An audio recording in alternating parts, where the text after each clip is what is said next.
বছর জানি ছড়িয়ে আছে দূর আরবে, এদেশে আল্লাহু আকবরের সুরে সূর্য ওঠে, এদেশে আল্লাহু আকবরের সুরে সূর্য ডোবে। হাতটা তুলে বিপ্লবের ভঙ্গিমায় গাইতে পারবো আমরা, হাত তুলে। এদেশে আল্লাহু আকবরের সুরে সূর্য ওঠে, এদেশে আল্লাহু আকবরের সুরে সূর্য ডোবে। এদেশে আল্লাহু আকবরের সুরে সূর্য ওঠে, সূর্য ডোবে, ঠিক কিনা? এদেশের শিকড় তো নয় দিল্লিতে বা ওয়াশিংটনে, এদেশের শিকড় যে দিল্লিতে নয়। এই ইদানিং সময়টায় সাম্প্রতিক কালে আমাদের দেশের যুবকেরা, তরুণেরা, নতুন প্রজন্ম, ওলামা জনতা সবাই মিলে দিল্লিকে এই কথাটা মোটামুটি বুঝিয়ে দিতে পেরেছি। দিল্লি 2 কদম পিছু উঠেছে, এই জায়গাটায় 2 কদম ওয়াশিংটন ঢোকার চেষ্টা করতেছে। বন্ধুত্বের সীমারে খাটানা আছে, এই পর্যন্ত অ্যালাউ করব।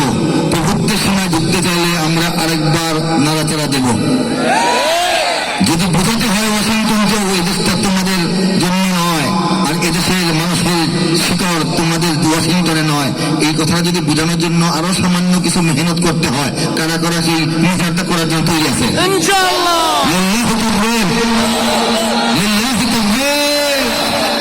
পৃথিবীতে 200 কোটি মুসলমান, 10% বের করেন 10 কোটি হয়। পৃথিবীর সমস্ত মুসলমানের মোট সংখ্যার 10 ভাগের 1 ভাগ মুসলমানই বাংলাদেশে। বলা সুবহানাল্লাহ। মুসলিম দেশ কি 10টা? অনেক আছে, কিন্তু পৃথিবীর গোটা মুসলমানদের 10 ভাগের 1 ভাগই বাংলাদেশে। বলা সুবহানাল্লাহ। এটা কি আল্লাহর রহমত ছাড়া আছে? কার ইচ্ছা, কার রহমতে, কার কুদরতে, কার তাকওয়ার ব্যবস্থাপনায়? আল্লাহ। আল্লাহ আমাদেরকে বিজয় দিচ্ছেন বলেই কোরআনে বলেছেন তোমাদের বিজয় হবে, বিজয় হচ্ছে। চূড়ান্ত বিজয়ের লক্ষ্যে আমরা এগিয়ে যাবো ইনশাআল্লাহ, ঠিক কিনা?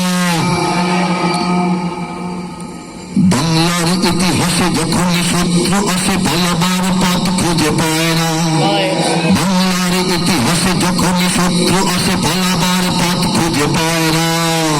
ইংরেজ দুনিয়ারা এখানে খেয়েছে, তারা পালিয়ে গিয়েছে, পাক হয় না। বুঝানিক আমেরিকা, বুঝানিক ইন্ডিয়া, বুঝানিক রাশিয়াও চায় না। বুঝানিক আমেরিকা, বুঝানিক ইন্ডিয়া, বুঝানিক রাশিয়াও চায় না। মুমিনের এই মাটি, ইমানের এই ঘাটি কিছুতেই কেড়ে নেওয়া যায় না। মুমিনের এই মাটি, ইমানের এই ঘাটি কিছুতেই কেড়ে নেওয়া যায় না, যায় না, না, না। মুমিনের এই মাটি, ইমানের এই ঘাটি কিছুতেই কেড়ে নেওয়া যায় না। সাহাবায়ে কেরামের আগমনে এই দেশ হাজারো বছর আগে ধন্য। ওলিদের মেহনত গড়ে ওঠা এ জমিন কোটি কোটি মুমিনের জন্য, কোটি কোটি মুমিনের জন্য, কোটি কোটি মুমিনের জন্য। এ মাটির ভাজে ভাজে শহীদের খুন আছে, এ জমিন কখনো শুকায় না। এ মাটির ভাজে ভাজে শহীদের খুন আছে, এ জমিন কখনো শুকায় না, এ জমিন কখনো শুকায় না।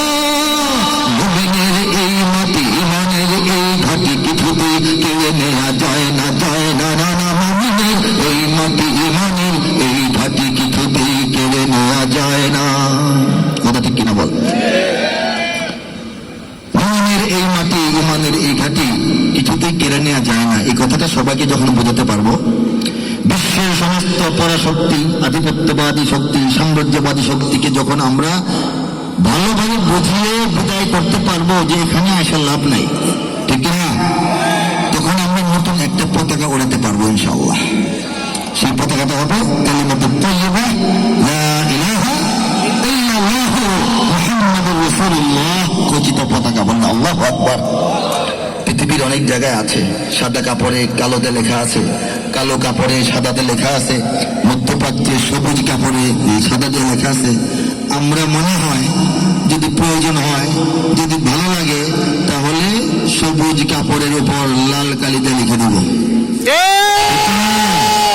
সেদিন অপেক্ষা করা আছে একটা লেখায়। প্রস্তুত সবাই? প্রস্তুত সবাই? ইঞ্চি ইঞ্চি মাটি সোনার চাইতে ঘটি নগদ রক্ত দিয়ে কেনা, শত্রু বাহানাবার একটি কোনো তার কেড়ে নিতে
পক্ষপাতি হয়েছে শ্রেষ্ঠপতি নজির কোথাও দুনিয়াতে। বাংলাদেশ আমার, বাংলাদেশ খোদার দান, সোনার জন্মভূমি তোমার জন্য আমি জীবন দিয়েছি কোরবান। কেন জীবন কোরবান করব? একটা ভূখণ্ডের জন্য, এক টুকরো মাটির জন্য মুমিনের জীবন দিয়ে দেওয়া কি মানা? মুমিনের জীবনের দাম আছে না? জমি ক্ষেতের জন্য জীবন দিয়ে দিই আমরা, বলেন? এটা এই জন্য দেব, আল্লাহ এটাকে ইসলাম কায়েমের জন্য আমাদেরকে দান করেছে এবং ইসলাম কায়েমের জন্য আমাদেরকে আল্লাহ প্রস্তুত করছেন। কথা ঠিক কিনা বলেন? যদি তাই না হতো তাহলে ভারতবর্ষ মুসলমানরা শাসন করেছে 800 বছর, প্রায় 800 বছরের মুসলমানদের শাসনেও ভারতে হিন্দুদের চেয়ে মুসলমানদের সংখ্যা বেড়ে বেশি হয়ে যায় নাই। অথচ এই ভারতের এই ঘেরাওয়ের ভিতরে এই বাংলাদেশ, এটা তো অন্য কোনো মহাদেশে না, ঠিক কিনা? ভারতের ভিতরে মানে ঘেরাওয়ের ভিতরে এটা বাংলাদেশ। এই বাংলাদেশের 94.6% নাগরিক মুসলমান। এটা কার দান? এতে বোঝা যায় আল্লাহ ভালোবাসেন, মায়া করেন, দয়া করেন, জমিনটা ইসলামের জন্য তৈরি করেছেন এবং আমাদেরকে এখানে কাজে লাগিয়েছেন। আমরা এখানে কাজে যদি নিজেদেরকে লাগাই আমরা সৌভাগ্যবান, ঠিক কিনা বলেন? এখানে অনেক কিছু হবে কিন্তু ইসলাম থাকবে। অনেক কিছু হচ্ছে না, যা হওয়ার কথা না, কবে হবে ধারণাই ছিল না, ফট করে হয়ে গেছে না, ঠিক কিনা বলেন? এটাই আল্লাহর ইচ্ছা। তারা তাদের উপরে তারা তাদের চক্রান্ত ষড়যন্ত্র করে আল্লাহ তার কৌশল ঠিক করে রাখেন। আল্লাহ যে কৌশল ঠিক করে রাখেন সেটাই ঘটে যায়, ঠিক কিনা বলেন? আল্লাহ সর্বশ্রেষ্ঠ কৌশলকারী এবং পরিকল্পনাবিদ। জোরে বলেন সুবহানাল্লাহ। বাংলাদেশের সব মানুষের নাম বদলাতে পারে, বইয়ের পাতায় স্বাধীনতা সংগ্রাম বদলাতে পারে। 2010 লেখা বইয়ের পাতায় স্বাধীনতা সংগ্রামের ইতিহাস চেঞ্জ হচ্ছে না? এখন হচ্ছে কিনা? স্বাধীনতার ঘোষক, স্বাধীনতার এই সেই সব চেঞ্জ হবে। আগে একবার চেঞ্জ হয়েছিল। বঙ্গোপসাগরের সব পানি যেতে পারে শুকিয়ে, গোটা রাজধানী গিলে নিতে পারে বুড়িগঙ্গার ঢেউ, সুন্দরবন কেটে হতে পারে ইটের ভাটার লাকড়ি, শিল্পপতিরা দেউলিয়া হয়ে খুঁজতে পারেন চাকরি। এই যে শিল্পপতিরা দাঁড়িয়ে দাঁড়িয়ে কামায় পলাইতে চলেছেন না, এরা এক সময় দেখবেন যে আত্মগোপনের জন্য বা এই পেট চালানোর জন্য আপনার অফিসে এসে চাকরি চাইতে পারে, ঠিক কিনা বলেন? এই মাইকের দোকানে এসে চাকরি যেতে পারে, পারে না? শিল্পপতিরা দেউলিয়া হয়ে খুঁজতে পারেন চাকরি, চোর গঙ্গারা পেয়ে যেতে পারে মন্ত্রীর মর্যাদা। লেখা 2010-এ। এর মধ্যে অনেক চোর গঙ্গা মন্ত্রীর মর্যাদা পেয়েছে। ইদানিং একটু আলাপ হচ্ছে, আওয়াজ উঠেছে, ঠিক না? যেখান থেকে সেখান থেকে লোকজনকে এনে মন্ত্রী মিনিস্টার বানায় দিলে তো মানুষ মানবে না, কথা ঠিক না বলেন? চোর গঙ্গারা পেয়ে যেতে পারে মন্ত্রীর মর্যাদা, আইনের পথে কালো টাকা সব হয়ে যেতে পারে সদা। অনেকেই বলে এই দেশ নাকি হুজুগে জাতির দেশ, দফায় দফায় বদলায় এই লঙ্ঘন পরিবেশ। তাই বলে ইসলাম তো এখানে হুজুগে হবে না শেষ, হুজুগে হবে না শেষ। ইসলাম এ মাটির পরতে পরতে জনপদে ঘরে ঘরে, ইসলাম এ মাটির পরতে পরতে জনপদে ঘরে ঘরে, ইসলাম এ জাতির 90% মানুষের অন্তরে। ইসলাম নিয়ে কেউ ছেলে মেনে খেলে এমন শক্তি নেই, আর কিছু থাক না থাক এদেশে ইসলাম থাকবে। সবকিছু বদলে যাক এদেশে ইসলাম থাকবেই। কেন্দ্রীয় কারাগার ছিল পুরান ঢাকায়, চলে গেছে এখন কেরানীগঞ্জে। গণভবন ছিল রাষ্ট্রের প্রধান নির্বাহীর, এখন রাষ্ট্রের প্রধান নির্বাহী ঘমান কাজ করেন, বসবাস করেন যমুনা নামক বিল্ডিং এ, ঠিক কিনা বলেন? কি না হইতে পারে? জাতীয় সঙ্গীত চেঞ্জ হতে পারে, জাতীয় পতাকা চেঞ্জ হতে পারে, কম বেশি হতে পারে, লম্বা খাটো হতে পারে, সংসদ ভবন চেঞ্জ হতে পারে, গণভবন জাদুঘর হয়ে যেতে পারে, পারে না? হচ্ছে না? ইসলাম থাকবেই, ঠিক কিনা বলেন? ইসলাম থাকবেই। আগের লেখা এখন আর লেখা না, ঘটনা দেখে দেখে লিখি নাই, আগে লেখা হয়েছে, পরে ঘটনাগুলি ঘটেছে। কে লিখিয়েছিলেন? কে ঘটাচ্ছেন? লিখেছিলাম 5-7 বছর আগে, আপনাদের মনে থাকবে। ইমানের সৈনিকেরা ভয় পেও না, রাত্রি আধার হচ্ছে বলে। যখন ভয়াবহ অবস্থা ছিল তখন লিখেছিলাম, আজকে লেখা না। ঘটনা ঘটার পর দেখার পর লেখা না, 4-5 বছর আগে লেখা। ঘটনাগুলি পরে ঘটা। আপনারা লাইনে লাইনে মিলাবেন, পারবেন কিনা? ইমানের সৈনিকেরা ভয় পেও না, রাত্রি আধার হচ্ছে বলে। যত রাত হোক না আধার আসবে সকাল সময় হলে, যত রাত হোক না আধার আসবে সকাল সময় হলে। এসদিন জন্মভূমি লক্ষ্মীরা সব প্রস্তুতি নাও দিন বদলে। এ লড়াই লড়তে হবে শক্তি সাহস বুদ্ধি বলে, এ লড়াই লড়তে হবে শক্তি সাহস বুদ্ধি বলে। লড়াইটা লড়তে হবে শক্তি সাহস বুদ্ধি বল, 4টা সমন্বিত ভাবে। এই সমন্বিত লড়াই যখন ঘটেছে তখনই সাফল্য এসছে, ঠিক কিনা বলেন? এই লড়াইটা হিসাব করে দেখবেন, স্মরণ করে দেখবেন, আবার রিপ্লে করে দেখবেন। অনেক বুদ্ধির ব্যাপার ছিল, কৌশলের ব্যাপার ছিল, দুঃসাহসিক ভূমিকার ব্যাপার ছিল, যেগুলি আগে ছিল না বলে আগের কোন লড়াই সফল হয় নাই, ঠিক কিনা বলেন? গিয়েছিলাম জালিমের থামবে জলের আর কতদিন ধৈর্য ধরো, ছোট হার নাউস হয়ে আজ সামনে বিজয় আসবে বড়।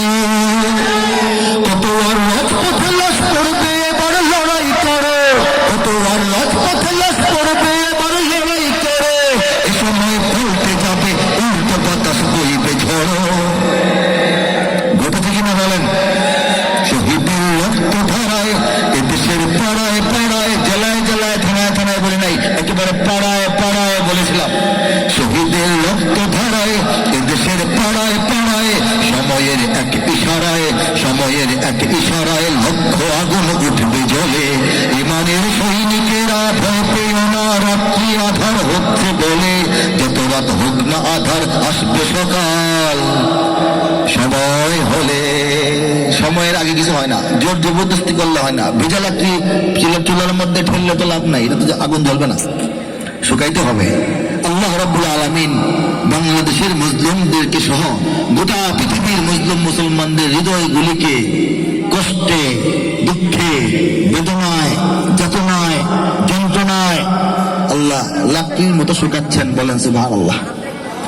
লাকড়ির মতো ঝনঝনে টিনটনে যখন শুকিয়ে যাবে পৃথিবীর মুসলমানদের হৃদয়গুলি, তখন আল্লাহ রাব্বুল আলামিন আগুন লাগানোর লোক পাঠিয়ে দেবেন। তখন শুকনো লাকড়ির মধ্যে আগুন খুব জলদি লেগে যাবে, ঠিক না? কাজেই সারা দুনিয়ার মুসলমান যদি দুর্দশা, এগুলি আল্লাহর একটা পরিকল্পনার ভেতরেই ঘটতেছে, বাইরে না। বলেন সুবহানাল্লাহ। বুঝতে পারছি? এই দেশকে ভালোবাসি, এই জন্য দেশের কবিতা, দেশের সঙ্গীত এত বেশি গাই। কেন ভালোবাসি? এটা মাতৃভূমি, এটা জন্মভূমি, এটা ইসলামের ভূমি, এই জন্য বলেন সুবহানাল্লাহ। আর পৃথিবীর অন্য সব মুসলমান দেশের চাইতে বাংলাদেশের ব্যাপারটা একটু আলাদা। এমন এক দেশ, এমন এক মানচিত্র যেটার চতুর্দিকে অন্য আরেকটাও মুসলিম দেশের সীমানা নাই। এরকম দেশ দুনিয়াতে খুঁজে বাই করেন, আছে কি? নাই, থাকলেও কম। একটা মুসলিম দেশ, মুসলিম সংখ্যাগরিষ্ঠ, মানে কি প্রায় 100% মুসলমান, অথচ চতুর্দিকে একটা ইঞ্চি পরিমাণ আরেকটা মুসলিম দেশের সাথে কানাকানি করার, সলা পরামর্শ করার সুযোগ নাই। কাজে বাংলাদেশের জন্য দেশাত্মবোধক গান যাওয়ার নাম আসাবিয়ত নয়। আহমক আহমক যারা, এলেম বা আকল যাদের নাই, শুধু এলেম অর্জন করেছে, মালুমাত নাই, তারা এইভাবে অনেক সময় বলেন বাংলাদেশের প্রেক্ষাপটটাই ভিন্ন। এই দেশটার সীমানা রক্ষার জন্য যত গান, যত কবিতা, যত কথা, যত লেখা, যত বক্তৃতা, যত পত্রিকা, যত প্রবন্ধ, যত নিবন্ধ, যত পরামর্শ, যত ঘোষণা, সব সওয়াবের কাজ। কারণ আপনার এই সীমান্ত তো মুসলমানদের সীমান্ত। এরপরে তো মুশরিকরা দাঁড়ায় আছে বন্দুক নিয়ে আপনার সীমানা কেড়ে নেওয়ার জন্য, ঠিক কিনা বলেন? কাজে মাসআলা মাসাইল দেওয়ার আগে সাবধান হয়ে মাসআলা মাসাইল দিবেন। দাওরায়ে হাদিস আল্লাহ পাক কমপ্লিট করাইছেন, সামান্য শুধু আলেম, বড় আলেম না। 96-97 সালে আমি আমাদের আল্লামা খালিদ সাইফুল্লাহ আইয়ুবী ভাইয়েরও 2-3 বছর আগের আলেম, উনিও জানেন এটা। বুঝতে হবে আমি কাজকর্ম যা করি একটা হিসাব নিকাশ বুঝ করে করি। আমার এই দেশাত্মবোধক সঙ্গীত কবিতার পিছনে কিছু মূল্যমূলবী লাগে। নিম্মুল্লা যাদের এলাম নাই, বোঝে না কারণটা কি, বোঝে না পাওয়ার নিচে যে মাটি নাই, বোঝে না আমাদের দুশ্মন কত প্রকার, বোঝে না টিকে থাকতে হলে আমাদের এখানে কি করতে হবে, বোঝে না যে এখানের সেনাবাহিনী, এখানের নৌবাহিনী, এখানের বিজিবি, এখানের বর্ডার গার্ড যারা, এখানের যারা এই জনসাধারণ এবং স্কুল কলেজ মাদ্রাসা নির্বিশেষে জনগণ, তাদেরকে যে ঐক্যবদ্ধ এবং উদ্বুদ্ধ রাখতে হবে, তা না হলে যে চিলকাওয়া নিয়ে যাবে মুসলমানের এই জমিনটা, এটা নাই, মাথার মধ্যে নাই। কাজেই যারা এরকম ধারণা করেন, ধারণা ছেড়ে দেন। আমি মহিব খান, ক্ষুদ্র মানুষ, ছোট্ট মানুষ, নগণ্য মানুষ, অযোগ্য মানুষ, সব ঠিক আছে, কিন্তু 24 বছর আগে থেকে আমি গাইতেছি যে উত্তর হতে দক্ষিণ মেরু সীমান্ত খুলে দাও, সারা দুনিয়ার মুসলমানের বন্ধন ছেড়ে দাও। আমি গাইতেছি হিজরত, তুমি বাঙালি হও কিংবা ইন্ডিয়ান কিংবা জার্মান, জাপানি কিংবা চাইনিজ, রাশিয়ান, স্প্যানিশ, ড্যানিশ, ফরাসি কিংবা ব্রিটিশ আমেরিকান, আরবি, আজমি, ইরানি, তুরানি, তুর্কি বা আফগান, তুমি তো মুসলমান। এইগুলি চোখে পড়ে না আপনাদের? বিশ্ব মুসলিম উম্মার জন্য আমার দরদ, আমার বেদনা, আমার আকুতি। এই দূর বাংলার জনপদ থেকে কেঁদে কেঁদে বলে হতভাগা এই কবি, সারা দুনিয়ার মুসলিম যত রাষ্ট্রপ্রধান, আরবি বা অনারবি, এক হও, এক হও, যদি সবাই বাঁচতে চাও। এটা 2002-3 গাওয়া এই আমার এই গরিব কবির কবিতা, তো ওখানে পৌঁছার কথা না, কিন্তু দেখেন এই সঙ্গীতের 1-1.5 বছর পরে ইরাক ধ্বংস, লিবিয়া ধ্বংস, এই সিরিয়া ধ্বংস, মুসলিম রাষ্ট্রপ্রধানদের কানে আমার আওয়াজ তো পৌঁছার কথা না। যদি পৌঁছতো, যদি তারা ঐক্যবদ্ধ হতেন, তাহলে মুসলিম বিশ্বের এই অবস্থা হয় না। ঠিক না? আমি 2010-এ কোন নাম নাই, গন্ধ নাই, কারণ নাই, বাতাস নাই, আবহাওয়া নাই, সম্ভাবনা নাই, আমি লিখেছি আবার যুক্ত হবে। লিখিনি? কে লিখেছেন? কে লিখেছেন? আবার যুক্ত হয়নি বাংলাদেশে, এখন হচ্ছে না পার্বত্য চট্টগ্রামে, আবার সামনে আরো হতে পারে না। রাশিয়ার নৌবাহিনীর নৌকা জাহাজ আমাদের নৌ সীমানার মধ্যে বিনা অনুমতিতে আইসা ঘোরাঘুরি করে যায়, এগুলি কি ভালো লক্ষণ? হ্যাঁ, আমাদের 3টে পার্বত্য জেলা আলাদা করে নিয়ে আলাদা রাষ্ট্র বানানোর, এখানে একটা ইসরায়েলের মতো রাষ্ট্র প্রতিষ্ঠার চেষ্টা হচ্ছে, এগুলি ভালো লক্ষণ? আবার যুদ্ধ হবে তো ভালো কথা, হবে তো, করবো তো, কারণ রাজি আছি বলেন?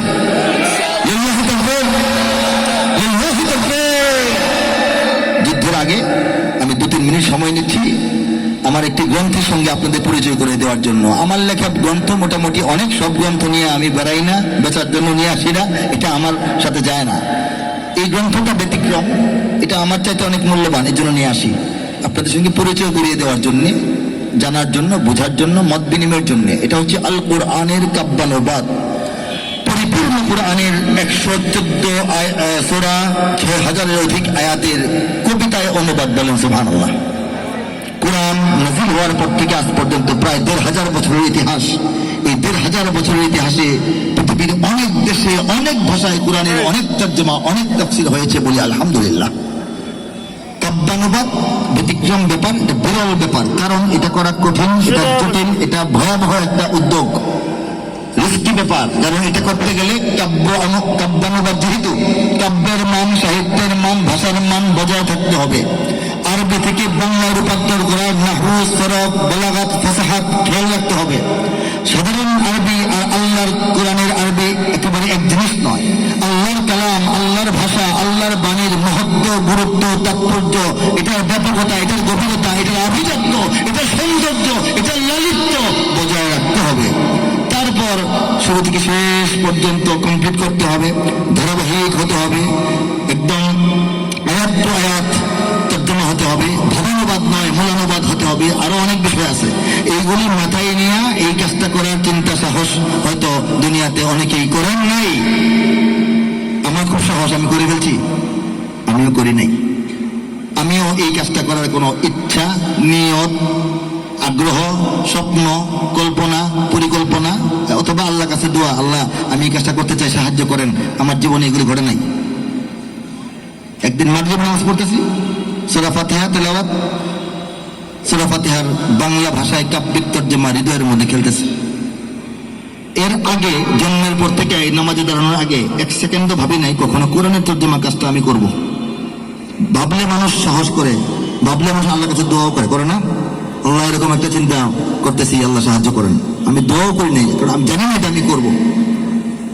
নামাজ শেষে গল্পটা বলি একটু, হ্যাঁ, চিঠি লেখার খাম আছে না, লম্বা খাম, খামের একদিকে তো ইয়ে থাকে, ঠিকানা লেখা থাকে, সিল দেওয়া থাকে, আরেকদিকে জায়গা কম, জোড়া থাকে, জোড়া।